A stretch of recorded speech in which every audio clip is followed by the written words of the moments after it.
information about stabbing incident that happened on May 20, 2024. Thank you. God bless. Is your name is Susie Krista Kaay? Yes.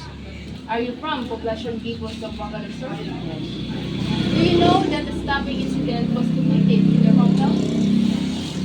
Are you going to answer truthfully all the questions that I am going to ask you? Day is today. Tuesday, ma'am. Tell me about yourself. I am a technology student, ma'am. Third year technology student. And my habit is playing basketball, ma'am. The purpose of this interview is to investigate the case regarding the stabbing incident that happened in your hometown. Do you intend truthfully to answer each questions about that? Yes, ma'am. At about 5 p.m. to 6 p.m., we received a report regarding stabbing incident at your hometown. What are you doing at that time?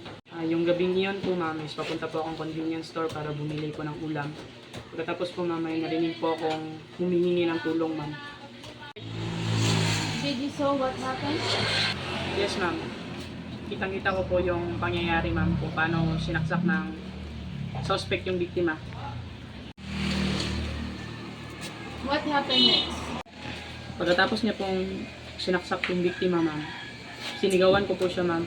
Pagkakita niya pa sa akin, bigla siyang tumakbo, ma'am. Do you know what weapon the suspect used? Sa pagkakakita ko po, ma'am, yung ginamit niya pong weapon is ice pick po, ma'am. Do you know who is the victim? No, ma'am. Did you saw the face of the suspect? Yes, ma'am. Sa sobrang liwanag po, ma'am, kitang-kita ko po yung suspect, ma'am. Do you know who is the suspect? Yes, ma'am. Who is it? Kakilala ko lang din po, ma'am. Adrian Marababon po ang pangalan. Are you telling the truth right now? Yes, ma'am.